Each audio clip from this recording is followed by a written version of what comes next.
নমস্কার বন্ধুরা, welcome back to my channel foods with বৈশাখীতে। আমি আরেকটা নতুন ভিডিও নিয়ে আসছি। দেখুন, এখানে আমি চিংড়ি মাছ নিয়ে নিয়েছি। তো আজকে চিংড়ি মাছের একটা আইটেম বানাচ্ছি, যেটা হচ্ছে চিংড়ির দো পেঁয়াজা। তো চিংড়ি মাছের দো পেঁয়াজা বানাতে অবশ্যই আমার এখানে চিংড়ি মাছ লাগবে। এখানে আমি হাফ কিলো চিংড়ি মাছ নিয়েছি।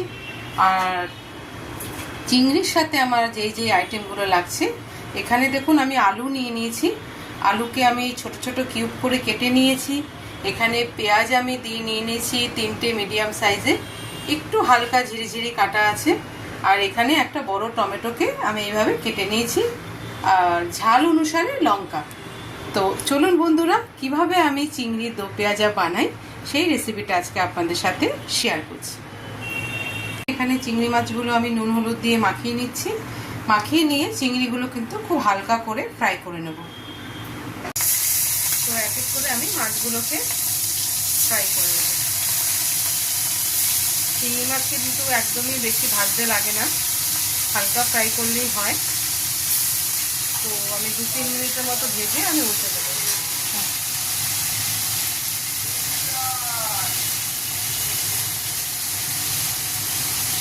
এখানে সব মাছ আমি ফ্রাই করে নিয়েছি। এরকমই হালকা করে ফ্রাই করতে হবে। কড়াইতে আমি একটু তেল দিয়ে নিয়েছিলাম। এবার এই তেলের মধ্যে আমি কালো জিরা ফোড়ন দিয়ে দিচ্ছি। কালো জিরা দিয়ে দিয়েছি। এবার তেলের মধ্যে পেঁয়াজটা প্রথমে আমি দিয়ে দেব। পেঁয়াজটা দিয়ে হালকা ফ্রাই করে নিয়ে তারপরে আলুটা দেবো।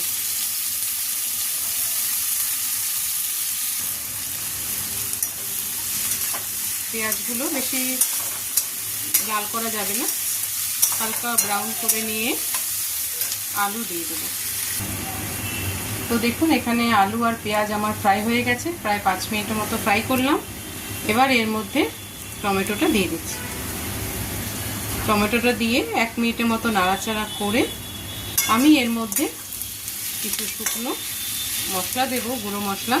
যেটা হচ্ছে, এখানে দেখুন আমি ধনে গুঁড়ো নিয়েছি 1 চামচ, আর হাফ চামচ আমি হলুদ নিয়েছি, আর লবণ নিয়েছি আমি টেস্ট অনুযায়ী, আর খুব সামান্য আমি লঙ্কার গুঁড়ো নিয়েছি। এখানে ভাজা ভাজা হয়ে গেছে। টমেটো দিয়ে আমি এবার মশলাটা দিয়ে দিচ্ছি। দিয়ে এর মধ্যে একটু জল দিয়ে কষিয়ে নেব। এখানে মশলা তো প্রায় কষে গেছে, মশলার গায়ে থেকে তেল ছেড়েছে। এবার আমি চিংড়িগুলো এর মধ্যে দিয়ে নাড়াচাড়া করে চিংড়িটাও সেদ্ধ হতে দেব। খুব কম সময়ে তাড়াতাড়ি হয়ে যায়, খেতে কিন্তু ভীষণ ভালো লাগে।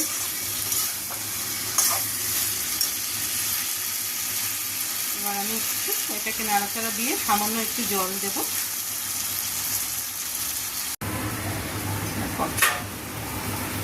আমি একটু এর মধ্যে জল দিয়ে দিচ্ছি। জল দেওয়ার পর ফুটে আসলে গা মাখা হয়ে গেলে আমি নামিয়ে ফেলবো। দেখুন, পুরোপুরি কমপ্লিট হয়ে গেছে।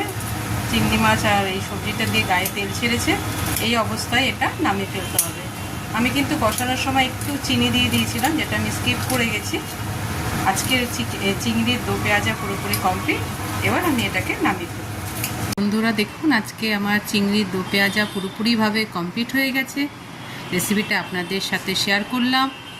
ভালো লাগলে অবশ্যই একটা লাইক দেবেন, আর ফুডস উইথ বৈশাখী চ্যানেলটার সঙ্গে থাকবেন। তো পুরো ভিডিওটা দেখার জন্য অনেক অনেক ধন্যবাদ রইল।